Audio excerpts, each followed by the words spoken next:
ಕ್ರಿಸ್ತನಲ್ಲಿ ನಮಗೆ ಅತ್ಯಂತ ಪ್ರೀತಿಯ ದೇವರ ಸಭೆ ಮತ್ತೊಂದು ಆವರ್ತಿ ಶ್ರೇಷ್ಠವಾದ ಸಮಯಾವಕಾಶಕ್ಕಾಗಿ ದೇವರನ್ನು ನಾನು ಕೊಂಡಾಡುವಂತನಾಗಿದೆ. ಅದೇ ರೀತಿಯಲ್ಲಿ ನಿಮ್ಮೆಲ್ಲರಿಗೂ ಸಹ ಕ್ರಿಸ್ತನ ಹೆಸರಿನಲ್ಲಿ ಶುಭಗಳನ್ನು ಆರಿಸುವಂಥ ವ್ಯಕ್ತಿಯಾಗಿದ್ದೇನೆ. ಪ್ರೇರಿ, ಹಾಗಾದರೆ ಇವತ್ತಿನ ಆತ್ಮೀಯ ಲಾಭಕ್ಕೆ ಆರಿಸಿಕೊಂಡಿರುವಂಥ ವೇದ ವಾಕ್ಯವು ಹಳೆ ಒಡಂಬಡಿಕೆಯಿಂದ ಯೆಶಾಯನ ಬರೆದ ಪ್ರವಾದನೆ ಗ್ರಂಥ 56ನೇ ಅಧ್ಯಾಯ 1-8 ವಚನಗಳ ರೀತಿಯಲ್ಲಿ ಪ್ರಕಟಣೆ ಪುಸ್ತಕ 7ನೇ ಅಧ್ಯಾಯ 9-17 ವಚನಗಳು ಮತ್ತು ಅದೇ ರೀತಿ ಹೊಸ ಒಡಂಬಡಿಕೆಯಲ್ಲಿ ಮತ್ತಾಯನ ಬರೆದ ಸುವಾರ್ತೆ 15ನೇ ಅಧ್ಯಾಯ 21-28 ವಚನಗಳು ಇವತ್ತು ಧ್ಯಾನ ಮಾಡಲಿಕ್ಕಿದ್ದೇವೆ.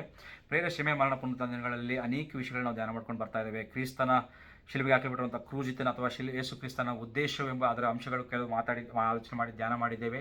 ಅದೇ ರೀತಿ ತದನಂತರ ಶಿಲುಬೆಗೆ ಹಾಕಲ್ಪಟ್ಟಿರುವಂಥ ಯೇಸು ಕ್ರಿಸ್ತನ ಕರೆಯೇ ಅದು ಯಾರೆಲ್ಲ ವ್ಯಕ್ತಿಗಳೆಂಬುದಾಗಿ ನಾವು ಶಿಷ್ಯರ ವಿಷಯದಲ್ಲಿ ನೋಡಿದ್ದೇವೆ, ನಿಕೋದೇವನ ವಿಷಯದಲ್ಲಿ ನೋಡಿದ್ದೇವೆ, ಪೇತ್ರನ ವಿಷಯದಲ್ಲಿ ನೋಡಿದ್ದೇವೆ. ಅದೆಷ್ಟು ಮಾತ್ರಕ್ಕಲ್ಲ, ತಾಯಿಗಳಿಗೆ ನೋಡಿದ್ದೇವೆ, ಯವನಸ್ಥರು ನೋಡಿದ್ದೇವೆ, ಮಕ್ಕಳಿಗೆ ನೋಡಿದ್ದೇವೆ, ನಿನ್ನೆ ಸ್ತ್ರೀಯರ ವಿಷಯದಲ್ಲಿ ನೋಡಿದ್ದೇವೆ. ಪ್ರಾಮುಖ್ಯವಾಗಿ ಇವತ್ತು ಯೇಸು ಕ್ರಿಸ್ತನ ಕರೆಯಲ್ಲಿ ಕೊನೆಯ ಅಂಶವಾಗಿ ಇವತ್ತು ನಾನು ಹೇಳಲಿಕ್ಕೆ ಇಷ್ಟಪಡುವಂಥ ಮಾತಿಂದ ಒಗ್ಗಟ್ಟಾಗಿ ಒಂದೇ ಮನೋಭಾವದಿಂದ ಒಂದೇ ಐಕ್ಯತೆಯಿಂದ ಇರಬೇಕೆಂಬ ಒಂದು ಕರೆ ಯೇಸು ಕ್ರಿಸ್ತನ ಇವತ್ತು ನಮ್ಮನ್ನು ಕರೀತಾ ಇದ್ದಾನೆ. ಒಂದೇ ಮನೋಭಾವದಿಂದ, ಒಂದು ಒಗ್ಗಟ್ಟಿನ ಮನೋಭಾವದಿಂದ ಬರಬೇಕೆಂಬುದ ಕರೆ ಆತನ ಕರೀತಾನೆ. ಕ್ರೂಜಿತನಾಗಿರುತ್ತೆ ಯೇಸು ಕ್ರಿಸ್ತನ ಕರೆ ಎಂಬುದಾಗಿ ನೋಡುವಾಗ ಒಂದೇ ಆತ್ಮದಿಂದ ಒಂದೇ ಒಗ್ಗಟ್ಟಿನ ಮನಸ್ಸಿನಿಂದ ಆತನಲ್ಲಿ ಬರಬೇಕೆಂಬುದೇ ಆತನ ಕರೆಯಾಗಿದೆ. ಪ್ರೇರೆ, ನೋಡ್ರಿ, ಪ್ರಪಂಚದಲ್ಲಿ ನೋಡುವಾಗ ಪ್ರೇರೆ ನಾವು ನೋಡ್ರಿ ಮಾನವ ಕುಲದ ಅತಿ ದೊಡ್ಡ ಸಮಸ್ಯೆ ಯಾವುದಾದ್ರೂ ಇದೆ ಎಂಬುದಾಗಿ ನೋಡುವಾಗ ಇವತ್ತು ವಿಭಜನೆ ಇದೆ, ಡಿವಿಷನ್ ಅಂತ ನಾವು ನೋಡ್ಬೋದು. ಯಾಕಂದರೆ ಜನರು ಇವತ್ತು ಏನು ಮಾಡ್ತಿದ್ದಾರೆ ಎಂಬುದಾಗಿ ತಮ್ಮನ್ನು ತಾವೇ ಅನೇಕ ವಿಧವಾಗಿ ವಿಭಜಿಸ್ಕೊಳ್ತಿದ್ದಾರೆ. ಯಾವ ರೀತಿಯಲ್ಲಿ ಎಂಬುದಾಗಿ ನಮ್ಗೆ ಚೆನ್ನಾಗಿ ಗೊತ್ತಿದೆ. ಕುಲದ ಆಧಾರದ ಮೇಲೆ, ಜಾತಿ ಆಧಾರದ ಮೇಲೆ, ಭಾಷೆ ಆಧಾರದ ಮೇಲೆ ಅಥವಾ ದೇಶ ರಾಷ್ಟ್ರ ಆಧಾರಗಳ ಮೇಲೆ ಅಥವಾ ವರ್ಣ ಭೇದಗಳ ಮೇಲೆ, ಅಷ್ಟು ಮಾತ್ರಕ್ಕಲ್ಲ ಸಮಾಜದ ಸ್ಥಿತಿ, ಅವರ ಆರ್ಥಿಕ ಸಂಪತ್ತಿನ ವಿಷಯಗಳ ಆಧಾರ ಮಾಡಿಕೊಂಡು ಈ ರೀತಿಯಾಗಿ ಮನುಷ್ಯನು ಅನೇಕ ರೀತಿಯಲ್ಲಿ ಒಂದು ಮನುಷ್ಯನಿಂದ ಇನ್ನೊಂದು ಮನುಷ್ಯನ ಇವತ್ತು ವಿಭಜನೆಯನ್ನು ಹೊಂದಿಕೊಂಡು ಈ ಲೋಕದಲ್ಲಿ ಜೀವಿಸುವಂಥ ವ್ಯಕ್ತಿಗಳಾಗಿದ್ದಾರೆ. ಪ್ರಾಮುಖ್ಯವಾಗಿ ನಾನು ಹೇಳ್ತಿರುವಂಥದ್ದು ವಿಶ್ವಾಸದಲ್ಲಿರುವಂಥ ಆತ್ಮೀಯ ಆತನ ಕ್ರಿಸ್ತನ ರಕ್ತದಲ್ಲಿ ತೊಳೆಯಲ್ಪಟ್ಟಿರುವಂಥ ನಮ್ಮ ಜೀವನದಲ್ಲಿಯೂ ಸಹ ಈ ಕಾರ್ಯಗಳು ನಡೀತಾ ಇದ್ದಾವೆ. ಅದೇ ಬೇಸರದ ಸಂಗತಿ. ಅದಕ್ಕೋಸ್ಕರ ದೇವರು ಇವತ್ತು ಸ್ಪಷ್ಟವಾಗಿ ನನ್ನೊಟ್ಟಿಗೆ ಮಾತನಾಡ್ತಿರುವಂಥ ಮಾತುಗಳು ಇವತ್ತು ನಾವು ಧ್ಯಾನದಿಂದ ಕೇಳೋಣ. ಪ್ರೇರ, ದೇವರ ಮನಸ್ಥಿತಿಯನ್ನು ಇವತ್ತು ಅರ್ಥ ಮಾಡಿಕೊಳ್ಳೋಣ. ಆದರೆ ನೋಡ್ರಿ, ದೇವರ ಯೋಜನೆ ಯಾವಾಗಲೂ ಐಕ್ಯತೆ ಕಡೆಗೆ ಇರಬೇಕೆಂಬುದಾಗಿ ಆತನ ಹೇಳಲಿಕ್ಕೆ ಇಷ್ಟಪಡ್ತಾನೆ. ಆದಿ ಕಾಂಡದಿಂದ ಪ್ರಕಟಣೆವರೆಗೂ ಕೂಡ ದೇವರ ಉದ್ದೇಶ ಎಲ್ಲ ಜನಾಂಗಗಳು ಒಂದೇ, ಎಲ್ಲ ಜಾತಿಗಳು ಒಂದೇ ಜನಾಂಗ, ಒಂದೇ ಕುಟುಂಬವಾಗಿ ಇರಬೇಕೆಂಬುದೇ ಆತನ ಆಶೆ. ನೋಡ್ರಿ, ಒಂದು ಉದಾಹರಣೆಗೆ ನೋಡಬೇಕಾದ್ರೆ ಒಂದು ದೇಶಕ್ಕೆ ಒಂದು ಸೇವಕರು ಕರೆಯಲ್ಪಟ್ಟಿದ್ದಾನಂತ ವಾಕ್ಯ ಹೇಳಲಿಕ್ಕೆ. ಆ ಸೇವಕನು ಆ ದೇಶಕ್ಕೆ ಹೋದಾಗ ಆ ಸಭೆ ಒಳಗೆ ಎಂಟ್ರಿ ಆಗ್ತಿದ್ದಂಗೆ 4 ಗುಂಪುಗಳಾಗಿ ಜನ ಕಾಣ್ತಾ ಇದ್ರಂತೆ. ಯಾವ ರೀತಿ ಎಂಬುದಾಗಿ ನೋಡುವಾಗ ಮೊದಲನೇ ಗುಂಪಲ್ಲಿ ನೋಡುವಾಗ ಒಂದು ಶ್ರೇಷ್ಠವಾದ ರೀತಿಯಲ್ಲಿ ಆರ್ಥಿಕ ಸ್ಥಿತಿಯಲ್ಲಿ ಚೆನ್ನಾಗಿರುವಂಥ ಒಂದು ವ್ಯಕ್ತಿ, ರಿಚ್ ಪೀಪಲ್ ಎಲ್ಲ ಒಂದು ಕಡೆ ಕುಂತ್ಕೊಂಡಿದ್ರಂತೆ. ಇನ್ನೊಂದು ಗುಂಪಲ್ಲಿ ಏನು ಇಲ್ಲದ ಬಡವರು, ಒಂದು ಪೂರ್ ಪೀಪಲ್ ಒಂದು ಗುಂಪಾಗಿ ಅಲ್ಲಿ ಕುಂತ್ಕೊಂಡಿದ್ದಾರಂತೆ. ಆಮೇಲೆ ಇನ್ನೂ 2 ಗುಂಪುಗಳು ನೋಡಿದ್ರೆ ಎಲ್ಲ ಒಂದು ಶ್ರೇಷ್ಠವಾದ ಜಾತಿಗಳೆಲ್ಲ ಒಂದು ಕಡೆ, ಆಮೇಲೆ ಕೀಳುಮಟ್ಟದಲ್ಲಿರುವಂಥ ಒಂದು ಆಲೋಚನೆ ಹೇಳ್ಕೊಂಡಿರುವಂಥ ಜಾತಿಗಳೆಲ್ಲ ಒಂದು ಕುಲದ ರೀತಿಯಲ್ಲಿ ಆ ಗುಂಪು ಕುಂತ್ಕೊಂಡಿದ್ದಾರಂತೆ. ಈ ವಿಷಯಗಳು ನೋಡಿ ಅವರು ಸೇವಕರಿಗೆ ಒಂದು ಪ್ರಶ್ನೆ ಬಂತು. ಆರಾಧನೆ ಎಲ್ಲ ಒಂದೇ ದೇವರಿಗೆ ಮಾಡ್ತಾ ಇದ್ದಾರೆ, ಹಾಡುಗಳೆಲ್ಲ ಒಂದೇ ಹಾಡುಗಳನ್ನ ಆಡ್ತಾ ಇದ್ದಾರೆ, ಒಂದೇ ವಾಕ್ಯವನ್ನು ಕೇಳುವಂಥವರಾಗಿದ್ದಾರೆ. ಆದರೆ ಇವರೆಲ್ಲ ಯಾಕೆ ಎಂಬುದಾಗಿ ಕೇಳುವಾಗ ಆತನ ಕೇಳಿದಾನಂತ ಸೇವಕನು, ಪರಲೋಕದಲ್ಲಿ ಸಹ ಇದೇ ರೀತಿ ಇರುತ್ತಾ ಎಂಬುದಾಗಿ ಪ್ರಕಟಣೆ ಅಧ್ಯಾಯ 7ನೇ ಅಧ್ಯಾಯ 9ನೇ ವಚನ ತೋರಿಸಿದಾನಂತೆ. ಆ ಜನಾಂಗ ಅವಾಗ ಇದಕ್ಕೆ ತೋರಿಸಿದ ತಕ್ಷಣ ಎಲ್ಲ ಜನಾಂಗಗಳು ನಿಶ್ಶಬ್ದವಾಗಿ ಯಾವುದು ಉತ್ತರ ಕೊಡದೆ ಪರಿಸ್ಥಿತಿಯಲ್ಲಿ ಮೌನವಾಗಿಬಿಟ್ರಂತೆ. ಪ್ರಿಯರೇ, ಇವತ್ತು ನಮ್ಮ ಸಭೆಗಳಲ್ಲಿ ಸಹ, ನಮ್ಮ ಅನೇಕ ಸಮಯಗಳಲ್ಲಿ, ನಮ್ಮ ಆತ್ಮೀಯ ಜೀವನದಲ್ಲಿ ಸಹ ಅದೇ ರೀತಿಯಲ್ಲಿ ನಾವು ಇತರ ವಿಶ್ವಾಸಿಗಳನ್ನು ನಾವು ಟ್ರೀಟ್ ಮಾಡುವಂಥ ವ್ಯಕ್ತಿಗಳಾಗಿದ್ದೇವೆ. ಇತರ ವಿಶ್ವಾಸಿಗಳೊಟ್ಟಿಗೆ ಲೋಕಸ್ಥರನ್ನು ಅದೇ ರೀತಿಯಲ್ಲಿ ಟ್ರೀಟ್ ಮಾಡ್ತಾ ಇದ್ದೇವೆ. ದೇವರಲ್ಲಿ ಬಂದಿರುವಂಥ ವ್ಯಕ್ತಿಗಳನ್ನು ಸಹ ಅದೇ ರೀತಿಯಲ್ಲಿ ನಾವು ಅವರನ್ನು ನಡೆಸ್ಕೊಂಡು ಹೋಗುವಂಥ ವ್ಯಕ್ತಿಗಳಾಗಿ ನಾವು ಇವತ್ತು ಇರ್ತಾ ಇದ್ದೇವೆ. ಅದು ದೇವರಿಗೆ ಎಷ್ಟು ಮಾತ್ರಕ್ಕೂ ಇಷ್ಟವಾದ ಕಾರ್ಯ ಅಲ್ಲ. ದೇವರ ಉದ್ದೇಶ ಒಂದೇ ಆತ್ಮದಿಂದ, ಒಂದೇ ಮನೋಭಾವದಿಂದ ಆತನ ಕಡೆಗೆ ಬರಬೇಕೆಂಬುದಾಗಿ ಎಲ್ಲ ಜನಾಂಗದವರು ದೇವರ ಸಿಂಹಾಸನವಿದೆ ಮುಂದೆ ನಿಂತ್ಕೊಂಡಿದ್ದಾರೆ ಎಂಬುದಾಗಿ ಆ ಪ್ರಕರಣದಲ್ಲಿ ತೋರಿಸಿದಾಗ ಜನಾಂಗಳೆಲ್ಲ ಸೈಲೆಂಟ್ ಆಗಿಬಿಟ್ರಂತೆ. ಅದೇ ರೀತಿಯಲ್ಲಿ ಇವತ್ತಿದೆ ಪ್ರೇರೆ, ಗಮನಿಸಿಕೊಳ್ಳ್ರಿ. ಮೊಟ್ಟಮೊದಲನೇ ವಿಷಯ ನಾವು ಮುಂದಕ್ಕೆ ಬೇಗ ಹೋಗೋಣ. ಮೊದಲನೇ ವಿಷಯ ನೋಡುವಾಗ ದೇವರ ಮಂದಿರವು ಸಮಸ್ತ ಜನರಿಗೆ ಅದು ಪ್ರಾರ್ಥನಾ ಮಂದಿರ ಎಂಬುದಾಗಿ ಯೆಶಾಯನ ಬರೆದ ಅಧ್ಯಾಯದಲ್ಲಿ ನಾವು ನೋಡ್ತಿದ್ದೇವೆ. ಆ ಅಧ್ಯಾಯ ಒಂದ್ಸಲ ಧ್ಯಾನ ಮಾಡಿಕೊಳ್ಳೋಣ. ಯೆಶಾಯ 56ನೇ ಅಧ್ಯಾಯಕ್ಕೆ ನಾವು ಬರೋಣ ಪ್ರಿಯರೇ. 56 ಅಧ್ಯಾಯ 1-8 ವಚನಗಳನ್ನ ನಾನು ಓದ್ತೇನೆ. ದಯಮಾಡಿ ಧ್ಯಾನ ಕೊಡ್ರಿ. ಯೆಹೋವನು ಈಗಲೂ ತಾನು ನ್ಯಾಯವನ್ನು ಅನುಸರಿಸಿರಿ, ಧರ್ಮವನ್ನು ಆಚರಿಸಿರಿ, ಯಾಕಂದರೆ ನನ್ನ ವಿಮೋಚನ ಕ್ರಿಯೆಯು ಬೇಗನೆ ಬರುವುದು, ನನ್ನ ರಕ್ಷಣೆ ಧರ್ಮ ಕಾರ್ಯವು ಶೀಘ್ರವಾಗಿ ವ್ಯಕ್ತವಾಗುವುದು. ಈ ವಿಧಿಯನ್ನು ಕೈಗೊಳ್ಳುವ ಮನುಷ್ಯನು ಧನ್ಯನು. ಇದನ್ನೇ ಭದ್ರವಾಗಿ ಹಿಡಿದು ಸಬ್ಬತ್ ದಿನವನ್ನು ಹೊಲೆ ಮಾಡದೆ ದೇವರ ದಿನವೆಂದು ಆಚರಿಸುತ್ತಾ ಯಾವ ಕೀಳಿಗೂ ಕೈ ಹಾಕದ ಮಾನವನು ಭಾಗ್ಯವಂತನು. ಯೆಹೋವನನ್ನು ಅವಲಂಬಿಸಿದ ವಿದೇಶಿಯನು ಯೆಹೋವನು ತನ್ನ ಜನರಿಂದ ನನ್ನನ್ನು ಖಂಡಿತವಾಗಿ ಅಗಲಿಸುವನು ಎಂದು ಮಾತಾಡದಿರಲಿ. ಮತ್ತು ನಪುಂಸಕನು, ಇಲ್ಲಿ ಎರಡು ವ್ಯಕ್ತಿಗಳು ಮಾತಾಡ್ತೀವಿ, ವಿದೇಶಿ ಬಗ್ಗೆ ಮಾತಾಡ್ತಿದ್ದಾನೆ, ನಪುಂಸಕನ ವಿಷಯದಲ್ಲಿ ಮಾತನಾಡ್ತಿದ್ದಾನೆ. ಅಯ್ಯೋ, ನಾನು ಗೊಡ್ಡು ಮರ ಎಂದು ಅಂದುಕೊಳ್ಳದಿರಲಿ. ಯೆಹೋವನೀಗನ್ನುತ್ತಾನೆ, ಸಬ್ಬತ್ ದಿನಗಳನ್ನು ನನ್ನ ದಿನಗಳೆಂದು ಆಚರಿಸಿ ನನಗೆ ಮೆಚ್ಚುಗೆಯಾದದನ್ನು ಕೈಕೊಂಡು ನನ್ನ ಒಡಂಬಡಿಕೆಯನ್ನು ಭದ್ರವಾಗಿ ಹಿಡಿದುಕೊಂಡಿರುವ ನಪುಂಸಕರಿಗೆ ನನ್ನ ಪ್ರಕಾರಗಳೊಳಗೆ ನನ್ನ ಆಲಯದಲ್ಲಿ ಅವರ ಜ್ಞಾಪಕಾರ್ಥವಾಗಿ ಶಿಲೆಯನ್ನಿಟ್ಟು ಹೆಣ್ಣು ಗಂಡು ಮಕ್ಕಳಿಗಿಂತ ಮೇಲಾದ ಹೆಸರುವಾಸಿಯನ್ನು ದಯಪಾಲಿಸುವೆನು. ಹೌದು, ಎಂದಿಗೂ ಅಳಿಯದ ಶಾಶ್ವತ ಮನೆಯ ನಾಮವನ್ನು ಅನುಗ್ರಹಿಸುವೆನು. ಅನ್ಯ ದೇಶೀಯರಲ್ಲಿ ಯಾರು ಯೆಹೋವನೆಂಬ ನನ್ನನ್ನು ಅವಲಂಬಿಸಿ ಸೇವಿಸಿ ನನ್ನ ನಾಮವನ್ನು ಪ್ರೀತಿಸಿ ನನಗೆ ದಾಸರಾಗಿ ಸಬ್ಬತ್ ದಿನವನ್ನು ಹೊಲೆ ಮಾಡದೆ ನನ್ನ ದಿನವೆಂದು ಆಚರಿಸಿ ನನ್ನ ಒಡಂಬಡಿಕೆಯನ್ನು ಭದ್ರವಾಗಿ ಹಿಡಿಯುತ್ತಾರೋ ಅವರೆಲ್ಲರನ್ನೂ ನಾನು ನನ್ನ ಪವಿತ್ರ ಪರ್ವತಕ್ಕೆ ಬರಮಾಡಿ ನನ್ನ ಪ್ರಾರ್ಥನಾಲಯದಲ್ಲಿ ಉಲ್ಲಾಸಗೊಳಿಸುವೆನು. ನನ್ನ ಯಜ್ಞವೇದಿಯಲ್ಲಿ ಅವರು ಅರ್ಪಿಸುವ ಸರ್ವಾಂಗ ಹೋಮಗಳನ್ನು ಯಜ್ಞಗಳು ನನಗೆ ಮೆಚ್ಚುಗೆಯಾಗುವವು. ನನ್ನ ಆಲಯವು ಎಲ್ಲ ಜನಾಂಗಗಳಿಗೂ ಪ್ರಾರ್ಥನಾಲಯವೆನಿಸಿಕೊಳ್ಳುವುದು. ಇಸ್ರಾಯೇಲಿನ ದೇಶ ಭ್ರಷ್ಟರನ್ನು ಕೂಡಿಸಿಕೊಳ್ಳುವ ಕರ್ತನಾದ ಯೆಹೋವನ ನುಡಿಯೆಂದರೆ, ನಾನು ಕೂಡಿಸಿದ ಇಸ್ರಾಯೇಲರೊಂದಿಗೆ ಇನ್ನೂ ಹಲವರನ್ನು ಕೂಡಿಸುವನು ಎಂಬುದೇ. ಅರಣ್ಯದ ಸಕಲ ಮೃಗಗಳೇ, ಕಾಡಿನೆಲ್ಲ ಹಂದಿಗಳೇ, ಕ್ಷಮಿಸಿ, ಇಲ್ಲಿವರೆಗೆ ಸಾಕು. 8ನೇ ವಚನಗಳು ಇಲ್ಲಿ ನೋಡ್ರಿ, ಎಲ್ಲ ಇಸ್ರಾಯೇಲರೊಂದಿಗೆ ಇನ್ನೂ ಹಲವರನ್ನು ಕೂಡಿಸುವನು ಎಂಬುದೇ. ಮೇಲೆ ವಚನಗಳು ನೋಡುವಾಗ ವಿದೇಶಿಯರ ಕುರಿತು ಮತ್ತು ನಪುಂಸಕರ ಕುರಿತು ಸ್ಪಷ್ಟವಾಗಿ ದೇವರಲ್ಲಿ ಮಾತನಾಡುವಂಥ ಮಾತುಗಳನ್ನು ಇಲ್ಲಿ ನಾವು ನೋಡುವಾಗ, ನನ್ನ ಆಲಯವು ಎಲ್ಲ ಜನಾಂಗಗಳಿಗೂ ಪ್ರಾರ್ಥನಾಲಯವೆಂದು ಎನಿಸಿಕೊಳ್ಳುವುದು ಎಂಬುದಾಗಿ. ಅಂದರೆ ಅರ್ಥ ಏನು? ದೇವರು ಎಲ್ಲರನ್ನೂ ಸಹ ಸ್ವೀಕಾರ ಮಾಡ್ತಾ ಇದ್ದಾನೆ. Is accepting, is receiving every one from the each and every tribe. ನಾವು ಗಮನಿಸಬೇಕು ಪ್ರಿಯರೇ, ದೇವರ ದೃಷ್ಟಿಯಲ್ಲಿ ಎಲ್ಲರೂ ಒಂದೇ ಆಗಿದ್ದಾರೆ. ಯಾಕಂದರೆ ಆತನ ಸೃಷ್ಟಿ. ನಾವು ಗಮನಿಸಬೇಕು, ತಂದೆ ತಾಯಿಗಳಾಗಿರುವಂಥ ನಾವೇ ಒಂದು ವೇಳೆ ನಮಗಿರುವಂಥ 2-3 ಮಕ್ಕಳಾಗಿರ್ಬೋದು, 4 ಮಂದಿ ಮಕ್ಕಳಾಗಿರ್ಬೋದು, ಅವರು ಬೇರೆ ಬೇರೆ ಆಲೋಚನೆಗಳು ಇಟ್ಕೊಂಡು ಒಬ್ಬರನ್ನೊಬ್ಬರು ಬೇರೆ ರೀತಿಯಲ್ಲಿ ನೀನು ಹಾಗೆ ನೀನು ಹೀಗೆ ಎಂಬುದಾಗಿ ಅವ್ರು ನೋಡಿ ಅವ್ರನ್ನ ಹೀಯಾಳಿಸಿ ಒಂದು ಕಡಿಮೆಯಾಗಿ ಇನ್ನೊಬ್ಬರು ನೋಡಿದ್ರೆ ತಂದೆ ತಾಯಿಗಳಿರುವಂಥ ನಮಗೆ ಎಷ್ಟು ನೋವಾಗುತ್ತದೆ. ಹಾಗಾದರೆ ಸರ್ವವನ್ನು ಸೃಷ್ಟಿ ಮಾಡಿರುವಂಥ ತಂದೆಯಾದ ದೇವರಿಗೆ ಸರ್ವ ಜನಾಂಗವು ಒಂದೇ ಎಂಬ ಇರುವಾಗ ಮನುಷ್ಯರು ಅನೇಕ ರೀತಿಯಲ್ಲಿ ಯೋಚನೆ ಮಾಡಿಕೊಂಡು ಇನ್ನೂ ಆತನನ್ನು ನೋಯಿಸುವ ಉದ್ದೇಶದಲ್ಲಿದ್ದರೆ ಅದು ದೇವರಿಗೆ ಇನ್ನೂ ಸಂಕಟವನ್ನು ಅಥವಾ ನೋವನ್ನು ಉಂಟು ಮಾಡುವುದು ಎಂಬುದಾಗಿ ಅರ್ಥ ಮಾಡ್ಕೋಬೇಕಾಗಿದೆ ಪ್ರಿಯರೇ. ನೋಡ್ರಿ, ಆದಿಕಾಂಡ ಪುಸ್ತಕದಲ್ಲಿ ಸಹ ನಾವು ಕೆಲವು ವಿಷಯಗಳನ್ನ ನಾನು ವಚನಗಳನ್ನು ತೋರಿಸಲಿಕ್ಕೆ ಇಷ್ಟಪಡ್ತಾನೆ. 12ನೇ ಅಧ್ಯಾಯದಲ್ಲಿ ಸಹ ದೇವರು ಮಾತನ್ನು ಅಬ್ರಹಾಮ್ಗೆ ಹೇಳ್ತಿದ್ದಾನೆ, ನಿನ್ನ ಜನಾಂಗದ ಪ್ರಕಾರವೇ, ನಿನ್ನ ಜನಾಂಗದ ಮುಖಾಂತರವೇ ಎಲ್ಲರನ್ನೂ ಕೂಡ ನಾನು ಇದನ್ನು ಮಾಡ್ತೇನೆ ಎಂಬುದಾಗಿ ಆತನು ಹೇಳ್ತಾನೆ. 12ನೇ ಅಧ್ಯಾಯ 3ನೇ ವಚನದಲ್ಲಿ ಆ ಮಾತು ನೋಡಬಹುದು ಪ್ರಿಯರೇ. ಏನು? ನಿನ್ನನ್ನು ನೀನು ಆಶೀರ್ವಾದನಿಧಿಯಾಗಿ ನಿನ್ನನ್ನು ಹರಸುವವರನ್ನು ಹರಸುವನು, ನಿನ್ನ ಶಪಿಸುವವರನ್ನು ಶಪಿಸುವೆನು. ನಿನ್ನ ಮೂಲಕ ಭೂಲೋಕದ ಎಲ್ಲ ಕುಲದವರು. ಇಲ್ಲಿ ಗಮನಿಸಿ, ನಿನ್ನ ಮೂಲಕ ಎಲ್ಲ ಕುಲದವರೆಗೂ ಎಂಬುದಾಗಿ ನಾವು ನೋಡ್ತಾ ಇದ್ದೇವೆ. ಅದೇ ರೀತಿಯಲ್ಲಿ 67ನೇ ಕೀರ್ತನೆಯಲ್ಲಿ ಸಹ ರಕ್ಷಣೆ ಎಲ್ಲರಿಗೂ ಎಂಬುದಾಗಿ 1ನೇ ವಚನದಲ್ಲಿ ನೋಡಬಹುದು ಪ್ರಿಯರೇ. ದೇವರೇ ನಮ್ಮನ್ನು ಕಟಾಕ್ಷಿಸಿ ನನ್ನ ಪ್ರಸನ್ನ ಮುಖದಿಂದ ನಮ್ಮನ್ನು ನೋಡುವಿಸಲ, ಇದರಿಂದ ಭೂಲೋಕದಲ್ಲಿನ ಪರಿಪಾಲನೆ ಮಾಡುವ ಎಲ್ಲ ಜನಾಂಗಗಳಲ್ಲಿ ನಿನ್ನ ರಕ್ಷಣೆಯು ಪ್ರಸಿದ್ಧವಾಗುವ, ಎಲ್ಲ ಜನಾಂಗಗಳಲ್ಲಿ ನಿನ್ನ ರಕ್ಷಣೆಯು ಪ್ರಸಿದ್ಧವಾಗುವವು. ಗಮನಿಸ್ರಿ, ಅದಕ್ಕಿಂತ ಇನ್ನೊಂದು ಮಾತು ನಾನು ತೋರಿಸಲಿಕ್ಕೆ ಇಷ್ಟಪಡೋದು ಅಂತ ನೋಡುವಾಗ, ಅಪೋಸ್ತಲ ಕಾರ್ಯಗಳಲ್ಲಿ ಒಂದು ವಿಷಯ ನಡೀತಾ ಇದೆ ಅಲ್ಲಿ. ಏನೆಂಬುದಾಗಿ ನೋಡುವಾಗ, ಇದೇ ರೀತಿಯಲ್ಲಿ ಅಪೋಸ್ತಲದ ಪೇತ್ರನು ಸಹ ಇದ್ದ. 10ನೇ ಅಧ್ಯಾಯಕ್ಕೆ ನಾವು ಬರುವುದಾದರೆ ಪ್ರೇರೆ, ಅಲ್ಲಿ ಕೊರ್ನೇಲಿ ಎಂಬ ವ್ಯಕ್ತಿ ನಾವು ಕಾಣ್ತಾ ಇದ್ದಾನೆ. ಕೈಸರಿ ಇತಾಳ ಪಟಾಲಂ ಎಂಬ ನಿಸ್ಕೊಳ್ಳೋ ಒಂದು ಊರಲ್ಲಿ ಈತನು ಭಕ್ತನು, ತನ್ನ ಮನೆಯವರೆಲ್ಲ ಸಹಿತಾಗಿ ದೇವರಿಗೆ ಭಯಪಡುವಂಥ ಒಂದು ಜನರಿಗೆ ಬಹಳವಾಗಿ ದಾನ ಧರ್ಮ ಮಾಡುವಂಥ ವ್ಯಕ್ತಿ, ದೇವರಿಗೆ ನಿತ್ಯವೂ ಪ್ರಾರ್ಥನೆ ಮಾಡುವಂಥ ವ್ಯಕ್ತಿ ಇದ್ದನು. ಒಂದು ಸಮಯದಲ್ಲಿ ಏನಾಗ್ತದೆ, ಮಧ್ಯಾಹ್ನ ಸಮಯದಲ್ಲಿ ಸುಮಾರು 3 ಗಂಟೆಗೆ ಒಂದು ದರ್ಶನ ಉಂಟಾಗಿ ದೇವದೂತನು ತನ್ನ ಬಳಿಗೆ ಬಂದು ಕೊರ್ನೇಲನೆ ಎಂಬ ಕರೆದನ್ನು ಕಂಡು ಅದು ಪ್ರತ್ಯಕ್ಷನಾಗ್ತಿದ್ದಾನೆ. ಅವನು ದೂತನನ್ನು ದೃಷ್ಟಿಸಿ ನೋಡಿ ಭಯ ಹಿಡಿದವನಾಗಿ ಸ್ವಯಂ ಸ್ವಾಮಿಯಿಂದ ಕೇಳಿ, ದೂತನ ಅವನಿಗೆ, ನಿನ್ನ ಪ್ರಾರ್ಥನೆಗಳು ನಿನ್ನ ಸಾಧನಗಳು ದೇವರ ಮುಂದೆ ಜ್ಞಾಪಕಾರ್ಥವಾಗಿ ಏರಿ ಬಂದು ಈಗ ನಿನ್ನ ಯೊಪ್ಪೆಕ್ಕೆ ಜನರನ್ನು ಕಳಿಸಿ ಪೇತ್ರನೆನಿಸಿಕೊಳ್ಳುವ ಸೀಮೋನನ್ನು ಕರೆಸಬೇಕೆಂದು ಆ ವ್ಯಕ್ತಿಗೆ ಆ ದೇವರು ಆಜ್ಞಾಪನೆ ಮಾಡ್ತಿದ್ದಾನೆ. ಆತನ ಮೆಚ್ಚುಗೆ ಯಾವುದಕ್ಕೆ ನೋಡಿ, ಆತನ ವಿಶ್ವಾಸ, ಪ್ರಾರ್ಥನಾ, ಭಕ್ತಿ ಜೀವನವನ್ನು ನೋಡಿ ದೇವರು ಸ್ವತಃ ಅನ್ಯನಾಗಿರುವಂಥ ಕೊರ್ನೇಲಿ ಕಡೆಗೆ ಪೇತ್ರನ ಕಳಿಸ್ತಿದ್ದಾನೆ. ಇಲ್ಲಿ ನೋಡ್ರಿ, ನಾನು ಯಾಕೆ ಮಾತು ಹೇಳ್ತಿದ್ದೇನೆ ಅಂದರೆ, ನೋಡಿ, ಪೇತ್ರಗಳು ಯಾವ ರೀತಿ ಅಂದ್ಕೊಂಡಿದ್ದ, ಎಲ್ಲೋ ಒಂದು ಕಡೆ ಉಳ್ಕೊಂಡಿರೋ ಪೇತ್ರನು ಈ ರೀತಿ ಎಂಬುದಾಗಿ ಅಂದ್ಕೊಂಡಾಗ ಆತನಿಗೂ ಒಂದು ದರ್ಶನವಾಗ್ತಾ ಇದೆ.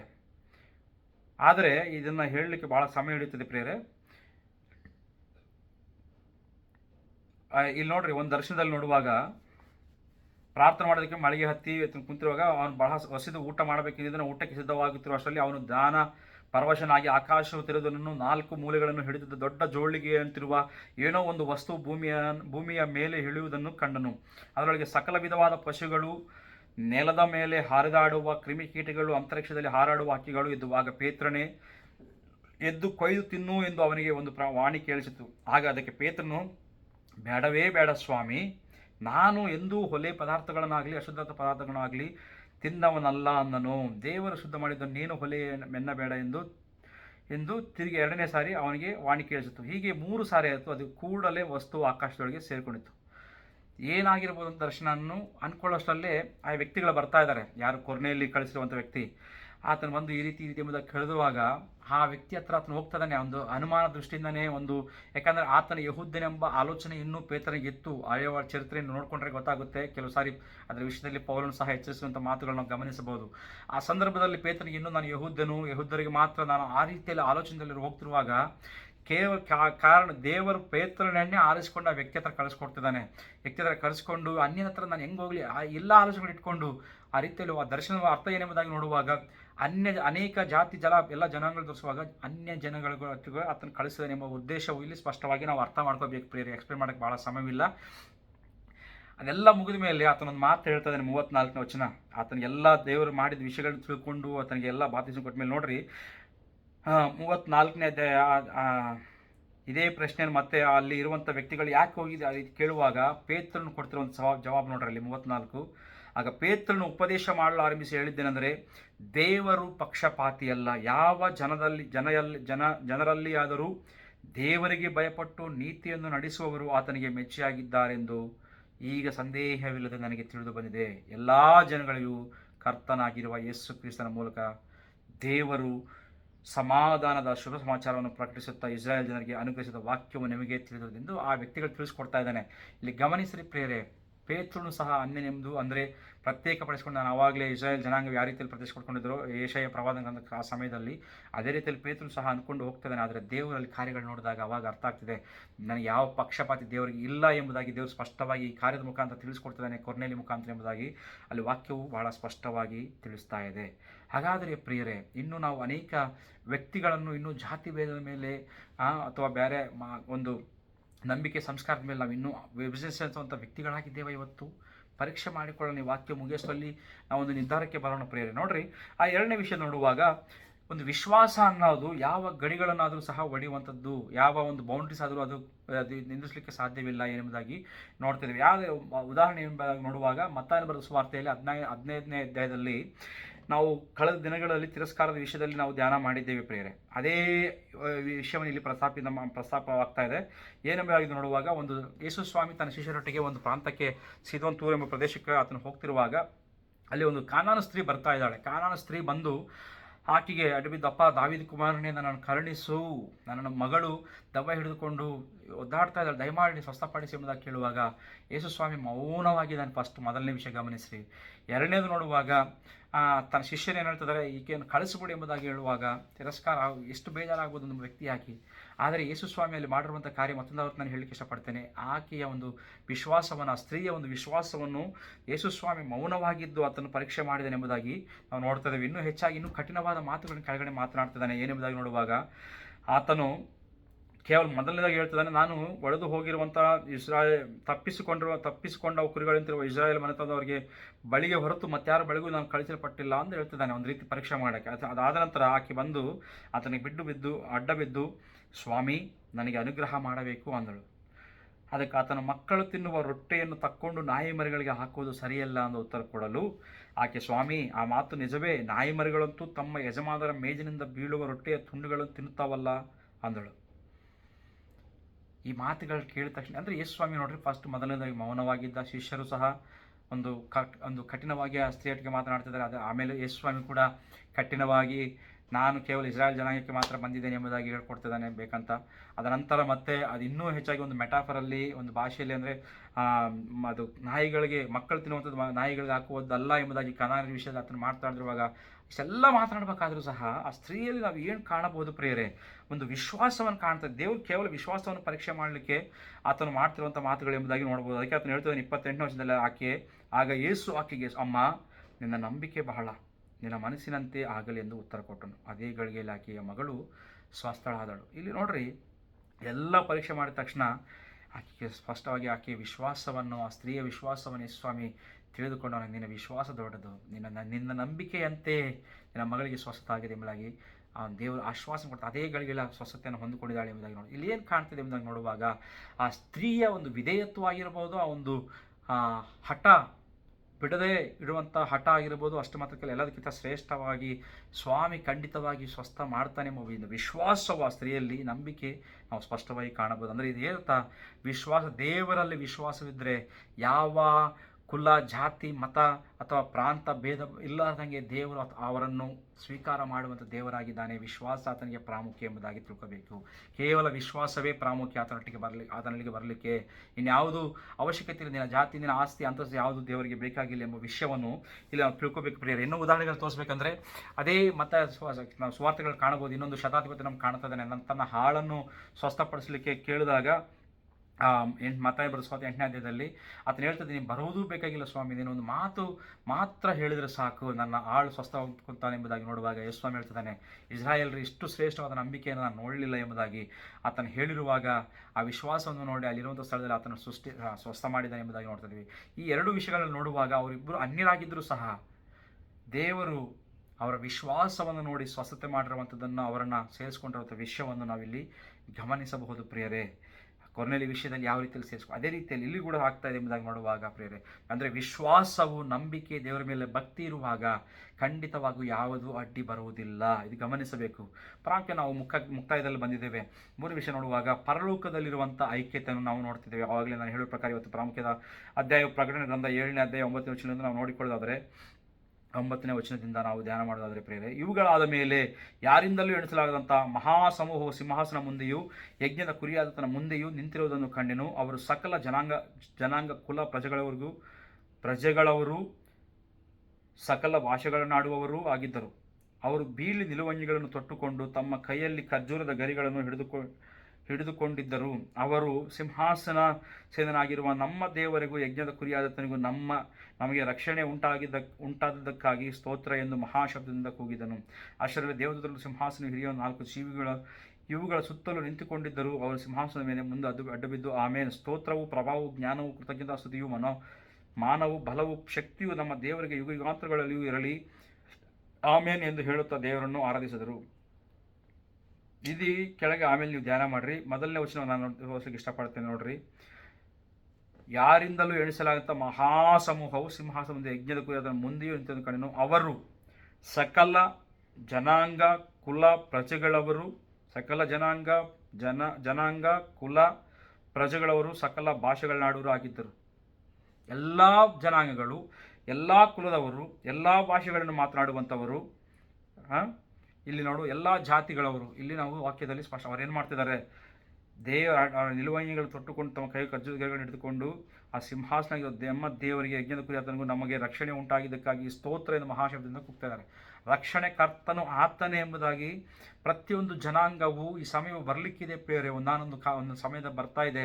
ಖಂಡಿತವಾಗಿ ಒಂದಿನ ನಾವು ಅಲ್ಲಿ ನಿಲ್ಲಕ್ಕಿದ್ದೇವೆ. ಅಲ್ಲಿ ನಾವು ಏನು ಕಾಣಬಹುದು ಎಂಬುದಾಗಿ ನೋಡುವಾಗ ಎಲ್ಲ ಜಾತಿ, ಎಲ್ಲ ಜನಾಂಗ, ಎಲ್ಲ ಕುಲದವರು, ಎಲ್ಲ ಗೋತ್ರದವರು ಅಲ್ಲಿ ನಿಂತಿರುವುದನ್ನು ಒಂದೇ ಆರಾಧನೆ ಮಾಡುವ, ಒಂದೇ ಕರ್ತನಿಗೆ ಸ್ತೋತ್ರವನ್ನು ಹೇಳುವಂಥದ್ದು, ರಕ್ಷಣೆ ಕರ್ತನಾಗಿರುವಂಥ ದೇವರಿಗೆ ಸ್ತುತಿ ಸಲ್ಲಿಸುವಂಥದ್ದು ನಾವು ಅಲ್ಲಿ ಕಾಣಬಹುದು. ಇದು ಆಗ್ಲಿಕ್ಕಿದೆ ಪ್ರಿಯರೇ. ನೋಡ್ರಿ, ನಾವು ಗಮನಿಸೋದಾದರೆ ವಾಕ್ಯವು ಕೆಳಗಡೆ ಹೇಳ್ತಾರೆ, ಅವರ ವೇದನೆ ತೀರಿತು, ಅವರ ಕಣ್ಣೀರು ಒರೆಸಲಾಗಿದೆ. ಅಂದರೆ ಆ ಸಮಯವು ಬರಲಿಕ್ಕಿದೆ, ಆ ಸಂತೋಷದ ಸಮಯ ಬರಲಿಕ್ಕಿದೆ. ಆ ಬರುವಂಥ ಸಮಯಕ್ಕೆ ದೇವರು ನಮ್ಮನ್ನು ಕರಿತಾ ಇದ್ದಾನೆ. ಅಂದರೆ ನಾವು ಅದಕ್ಕಿಂತ ಮುಂಚೆ ನಾವು ಇನ್ನೂ ವಿಭಜನೆಯಿಂದ, ಇನ್ನೂ ಕುಲ, ಜಾತಿ, ಭೇದ ಆಧಾರದ ಮೇಲೆ, ಆಸ್ತಿ ಆಧಾರದ ಮೇಲೆ, ವರ್ಣದ ಆಧಾರದ ಮೇಲೆ, ಅಥವಾ ಅವರ ಸಮಾಜದ ಒಂದು ಏನಂತಾರಲ್ಲ ಆ ಒಂದು ಟ್ರೆಡಿಷನ್ಸ್, ಕಸ್ಟಮ್ಸ್ ಮೇಲೆ, ಆ ಒಂದು ಸಂಪ್ರದಾಯದ ಮೇಲೆ ಮನುಷ್ಯರನ್ನು ನಾವು ವ್ಯತ್ಯಾಸ ಮಾಡಿ ಇವತ್ತು ನೋಡ್ತಾ ಇದ್ದೀವ. ಅದೆಷ್ಟು ಮಾತ್ರಕ್ಕೂ ದೇವರಿಗೆ ಇಷ್ಟವಾದದ್ದಲ್ಲ. ನಾವು ಎಡವೆ ಬೀಳುವ ಕಲ್ಲಿನ ಹಾಗೆ ಇರಕೂಡದು. ಆದರೆ ನಾವೇ ಆಧಾರ ಸ್ತಂಭವಾಗಿ, ನಾವೇ ಮೂಲಗಲ್ಲಾಗಿ ಇತರರಿಗೆ ನಾವು ಒಂದು ಆಧಾರ ಕೊಡುವಂಥ ವ್ಯಕ್ತಿಗಳಾಗಿ, ಇತರನ್ನು ನಮ್ಮನ್ನು ನಾವು ಹತ್ತಿರಕ್ಕೆ ತಗೊಳ್ಳುವಂಥ ವ್ಯಕ್ತಿಗಳಾಗಿ, ಇತರನ್ನು ನಾವು ಆಹ್ವಾನ ಮಾಡುವಂಥ ವ್ಯಕ್ತಿಗಳಾಗಿರಬೇಕು. ನಾವು ನೋಡಿದ್ದೇವೆ, ನನ್ನ ಮಂದಿರ ಎಲ್ಲ ಜನಾಂಗಗಳಿಗೂ, ಸಕಲ ಜನಗಳಿಗೆ ಪ್ರಾರ್ಥನಾ ಮಂದಿರ ಎನಿಸ್ಕೊಂಡು ದೇವರು ಎಲ್ಲರನ್ನು ಆಹ್ವಾನ ಮಾಡುವಾಗ ನೀನು ನಾನು ಯಾರೇ ಸಭೆಯಲ್ಲಿ ಮತ್ತು ವಿಶ್ವಾಸದಲ್ಲಿ ಅನೇಕರನ್ನು ಏರುಪೇರಾಗಿ, ಹೆಚ್ಚಾಗಿ ಕಮ್ಮಿಯಾಗಿ ನೋಡಲಿಕ್ಕೆ, ವ್ಯತ್ಯಾಸದಿಂದ ಜನಗಳನ್ನು ಟ್ರೀಟ್ ಮಾಡಲಿಕ್ಕೆ ದೇವರಿಗೆ ಮೆಚ್ಚುವಂಥದ್ದಲ್ಲ. ಇವತ್ತು ದೇವರು ನಿನ್ನನ್ನು ಕರೆಯುವಂಥದ್ದು ಒಂದೇ ಆತ್ಮನ. ನೋಡ್ರಿ, ನಾವು ಶತಮಾನ ದಿನದಲ್ಲಿ ಪೆಂಟಿಕೋಸ್ಟಲ್ ಡೇಯಲ್ಲಿ ನಾವು ಪೆಂಟಿಕೋಸ್ಟ್ ಒಂದು ಅಪೊಸ್ತಲ ಕೃತ್ಯಗಳ 2ನೇ ಅಧ್ಯಾಯದಲ್ಲಿ ನೋಡುವಾಗ ಅನೇಕ ಜನಾಂಗ, ಅನೇಕ ದೇಶದವರಲ್ಲಿದ್ದರು. ಆದರೆ ಒಂದೇ ಆತ್ಮದಿಂದ, ಒಂದೇ ಇದರಿಂದ ಅನೇಕ ಶ್ರೇಷ್ಠವಾದ ಕಾರ್ಯಗಳಲ್ಲಿ ನಡೆದಿದ್ದಾವೆ ಎಂಬುದಾಗಿ ನೋಡ್ತಾ ಇದ್ದೇವೆ ಪ್ರಿಯರೇ. ಆತ್ಮನು ಬಂದಾಗ ಎಲ್ಲ ಒಂದಾಗಿದ್ದಾರೆ ಎಂಬುದಾಗಿ ನೋಡ್ತಾ ಇದ್ದೇವೆ. ನೋಡ್ರಿ, ಬಾಬೇಲಿನ ಸ್ಥಳದಲ್ಲಿ ನೋಡುವಾಗ ಭಾಷೆಗಳಿಂದ ಜನಗಳು ಅಲ್ಲಿ ವಿಭಜನೆ ಆಗಿದ್ದಾರೆ. ಆದರೆ ಪೆಂತಿಕೋಸ್ಟಲ್ ಜನರು ಮತ್ತೆ ಆತ್ಮದಲ್ಲಿ ಒಂದಾಗಿ ಇರೋದನ್ನು ನಾವು ಕಾಣ್ತಿದ್ದೇವೆ. ಕೊನೆಯದಾಗಿ ನೋಡುವಾಗ ಕ್ರಿಸ್ತನಲ್ಲಿ ಎಲ್ಲ ಕುಟುಂಬವು ಒಂದೇ ಎಂಬುದಾಗಿ ನಾವು ಪರಲೋಕದಲ್ಲಿ ಪ್ರಕಟಣೆ ಅಧ್ಯಾಯದ ಮುಖಾಂತರ ನಾವು ಸ್ಪಷ್ಟವಾಗಿ ವಾಕ್ಯ ಹೇಳುತ್ತದೆ ಎಂಬುದಾಗಿ ನೋಡುವಾಗ, ಪರಲೋಕದಲ್ಲಿ ದೇವರಲ್ಲಿ ದೇವರಿಗೆ ಎಲ್ಲರೂ ಒಂದೇ. ನಮ್ಮ ತಂದೆಯು ಒಬ್ಬನೇ. ದೇವರು ನಮ್ಮನ್ನು ಐಕ್ಯತದಲ್ಲಿ ಆತ್ಮದಲ್ಲಿ ಬದುಕಲಿಕ್ಕೆ ನಮ್ಮನ್ನು ಇವತ್ತು ಕರೀತಿದ್ದಾನೆ. ಒಂದೇ ಒಗ್ಗಟ್ಟಿನ ಮನೋಭಾವದಲ್ಲಿ ಜೀವನ ಮಾಡಲಿಕ್ಕೆ ಕರೀತಿದ್ದಾನೆ. ಒಂದೇ ಕುಟುಂಬವಾಗಿ ಜೀವನ ಮಾಡಲಿಕ್ಕೆ ಕರೀತಿದ್ದಾನೆ. ಹಾಗಾದರೆ ದೇವರಿಗೆ ಇವತ್ತು ನಾವು ತಪ್ಪುಗಳಾಗಿ ನಾವು ಮಾಡೋದಾದರೆ ದೇವರಿಗೆ ನಮಗೆ ಕ್ಷಮಿಸಪ್ಪ ಅಂತ ಕೇಳ್ಕೊಳ್ಳೋಣ. ಇನ್ನೂ ಯಾವುದಾದ್ರೂ ವ್ಯಕ್ತಿಗಳನ್ನು ನಾವು ಕುಟುಂಬದವರನ್ನು ಆ ರೀತಿಯಲ್ಲಿ ನಾವು ಹೀಯಾಳಿಸಿ ಒಂದು ವೇಳೆ ಕೀಳು ಮಟ್ಟದಲ್ಲಿ ಅವರನ್ನು ನಾವು ತಪ್ಪಾದ ರೀತಿಯಲ್ಲಿ ಅವರ ಕಡೆ ನಾವು ವರ್ತಿಸಿದ್ದೇ ಇದ್ದರೆ, ನಡೆದುಕೊಂಡಿದ್ದರೆ ದೇವರ ಹತ್ರ ನಾವು ಕ್ಷಮೆ ಕೇಳೋಣ. ನಮ್ಮ ಹೃದಯಗಳಲ್ಲಿ ಇರುವಂಥ ವರ್ಗ, ಗರ್ವ ಅಥವಾ ವರ್ಣನೆ ಅಥವಾ ಆಸ್ತಿ ಇವೆಲ್ಲ ವಿಭಜನೆ ಕ್ಷಮಿಸಪ್ಪ ದೇವರು ಎಂಬುದಾಗಿ ನಾವು ಕೇಳಿಕೊಳ್ಳೋಣ. ನಮ್ಮ ತೆಗೆದಾಕಂತ ಕೇಳಿಕೊಳ್ಳೋಣ.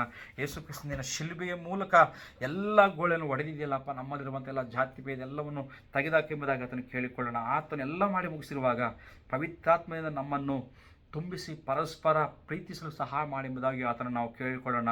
ಯಾಕಂದರೆ ಸಭೆ ಎಂಬುದು ಆತನು ತನ್ನ ರಕ್ತವನ್ನು ಸುರಿಸಿ ಏರ್ಪಡಿಸಿಕೊಂಡಿರುವಂಥ ತನ್ನ ಸಭೆ ಅಸ್ಥಿವಾರವು ಯೇಸು ಕ್ರಿಸ್ತನಾಗಿದ್ದಾನೆ. ಪ್ರಿಯರೇ, ಆತನ ಶಿಲುಬೆಯಲ್ಲಿ ತನ್ನ ಸ್ವರಕ್ತವನ್ನು ಸುರಿಸಿ ಆತನು ಕೊಂಡುಕೊಂಡಿದ್ದಾನೆ. ಆತನ ಮೇಲೆ ನಾವು ಎಲ್ಲ ಅಂಗಗಳಾಗಿರುವಾಗ ನಾವು ಒಬ್ಬರು ಅವಯಗಳು ಯಾವ ರೀತಿಯಲ್ಲಿ ಒಂದಕ್ಕೊಂದು ಅವಯವ ಸಹಾಯ ಮಾಡ್ತಾವೋ ಅದೇ ರೀತಿಯಲ್ಲಿ ಒಬ್ಬರಿಗೊಬ್ಬರು ಸಹಾಯ ಮಾಡ್ಕೊಳ್ತಾ ಯಥಾರ್ಥವಾದ ಮನಸ್ಸಿನಿಂದ ಒಂದೇ ಅನ್ಯೋನ್ಯತ ಸ್ವಭಾವದಲ್ಲಿ ದೇವರ ಕಡೆ ನಾವು ಬರೋದಾದರೆ ದೇವರು ಸಂತೋಷಿಸುವಂಥ ದೇವರಾಗಿದ್ದಾನೆ.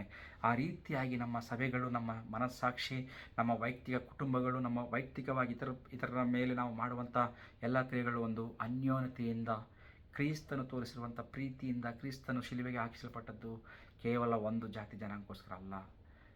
ಯೋಹಾನ ಬರೆದ ಸುವಾರ್ತೆ 3ನೇ ವಚನದಲ್ಲಿ ನೋಡ್ತಾ ಇದ್ದೇವೆ, ಎಲ್ಲ ಸರ್ವ ಮಾನವಾಳಿಗೆ ಎಂಬುದಾಗಿ ನಾವು ನೋಡ್ತಾ ಇದ್ದೇವೆ. ದೇವರಿಗೆ ಲೋಕವನ್ನು ಎಷ್ಟೋ ಪ್ರೀತಿಸಿದೆ. ಲೋಕವೇ ಎಲ್ಲರೂ ಬಂದರು. ಅದರಲ್ಲಿ ಯಾವ ಜಾತಿ ಭೇದ, ಕುಲ ಭೇದ, ಯಾವ ಒಂದು ಅದರಲ್ಲಿ ಅಂದರೆ ಒಂದು ಆಸ್ತಿ ಭೇದ ಯಾವುದೂ ಇಲ್ಲರಿ. ಯಾವ ವರ್ಣನ ಭೇದನೆ ಇಲ್ಲ ಅಲ್ಲಿ. ಎಲ್ಲ ಸಕಲ ಮನುಷ್ಯರಿಗೆ ಅಂತ ನಾವು ನೋಡ್ತಾ ಅದನ್ನು ಬರುವಾಗ ಸಮಯದ ಸಕಲ ಮನುಷ್ಯರಿಗೆ ಉಂಟುವ ಶುಭ ಸಮಾಚಾರ ಎಂಬುದಾಗಿ ನೋಡ್ತಾ ಇದ್ದಾವೆ. ಲೋಕವು ಪ್ರಿಯರೇ ನೋಡ್ರಿ ಆತನದೆಂಬುದಾಗಿ ನೋಡ್ತೇವೆ. ಲೋಕವನ್ನು ಎಷ್ಟೋ ಪ್ರೀತಿಸ್ತಾನೆ ಒಬ್ಬನೇ ಮಗನಾಗಿ. ಆತನಲ್ಲಿ ವಿಶ್ವಾಸವಿಡುವ ಪ್ರತಿಯೊಬ್ಬನೆಂಬುದಾಗಿ ವಾಕ್ಯ ಹೇಳ್ತದೆ. ವಿಶ್ವಾಸವಿಡುವ ಪ್ರತಿಯೊಬ್ಬನೂ ನಿತ್ಯ ಜೀವನ ಬೇಕೆಂಬುದಾಗಿ. ಯಾರಿಗೂ ಇಲ್ಲಿ ಭೇದ ಭಾವವಿಲ್ಲ. ಯಾರೆಲ್ಲ ವಿಶ್ವಾಸ ಇಡ್ತಾರೋ ಅವರೆಲ್ಲರಿಗೂ ರಕ್ಷಣೆ ಸಿದ್ಧವಾಗಿದೆ. ಒಂದು ದಿನ ಬರಲಿಕ್ಕಿದೆ. ಪರಲೋಕದಲ್ಲಿ ನಾವು ಆತನ ಮುಂದೆ, ಆತನ ಸಿಂಹಾಸನ ಮುಂದೆ ಎಲ್ಲ ಜಾತಿ ಜನಾಂಗಗಳೊಟ್ಟಿಗೆ, ಎಲ್ಲ ಕುಲ ಭಾಷೆ, ಎಲ್ಲ ಪ್ರಜೆಗಳೊಟ್ಟಿಗೆ ನಾವುಗಳು ಸಹ ಸನ್ನಿಧಾನದಲ್ಲಿ ನಿಂತುಕೊಳ್ಳುವ ಒಂದು ಒಂದು ಅವಕಾಶವನ್ನು ದೇವರು ಕೊಡಲಿಕ್ಕಿದ್ದಾನೆ. ಆ ಅವಕಾಶ ಹೊಂದಿಕೊಳ್ಳುವಂಥ ವ್ಯಕ್ತಿಗಳಾಗಿದ್ದೇವೆ ಅಥವಾ ಈ ಕುಲ ಜಾತಿ ಗಣತಿ ಅದರ ಮೇಲೆ ಜನಗಳನ್ನು ದೇವರಿಗೆ ದೂರ ಮಾಡುತ್ತಾ ನೀನು ಸಹ ಅದೇ ರೀತಿಯಲ್ಲಿ ಲೋಕದಲ್ಲಿ ಮುಳುಗಿ ಹೋಗಿ ದೇವರಿಗೆ ದೂರವಾಗುವಂಥ ವ್ಯಕ್ತಿಯಾಗಿದೆಯಾ? ದೇವರನ್ನು ನೀನು ಕರೀತಿರುವಂಥದ್ದು ಒಗ್ಗೂಡಿನ ಒಂದೇ ಮನಸ್ಸಿನ ಭಾವದವರಾಗಿ, ಒಂದಾತ್ಮನಿಂದ ಕರೆಯಲ್ಪಟ್ಟವರಾಗಿ, ಒಂದೇ ಸ್ಪಿರಿಟ್ನಿಂದ ನಾವು ಒಂದು ಅನ್ಯೋನ್ಯತೆಯಲ್ಲಿ ಬರಬೇಕು. ಆ ಅನ್ಯೋನ್ಯತೆ, ನಮ್ಮ ಅನ್ಯೋನ್ಯತೆ ಇತರರಿಗೆ ಕಾಣುವಾಗ, ಅನ್ಯರಿಗೆ ಕಾಣುವಾಗ, ನಮ್ಮ ದೇವರ ಪ್ರೀತಿ, ದೇವರ ಬೆಳಕು, ದೇವರ ಅನ್ಯೋನ್ಯತೆ ನಾವು ಇತರಿಗೆ ತೋರಿಸುವಾಗ ಆ ಅನ್ಯೋನ್ಯತೆಯಲ್ಲಿ, ಆ ಬೆಳಕಿನಲ್ಲಿ, ಆ ಸಹವಾಸದಲ್ಲಿ ಅವರು ಕೂಡ ಬಂದು ಸೇರಲಿಕ್ಕೆ ಅವಕಾಶ ಆಗುತ್ತದೆ ನಿಮ್ಮ ಮಾದರಿ ಜೀವಿತಗಳಿಂದ.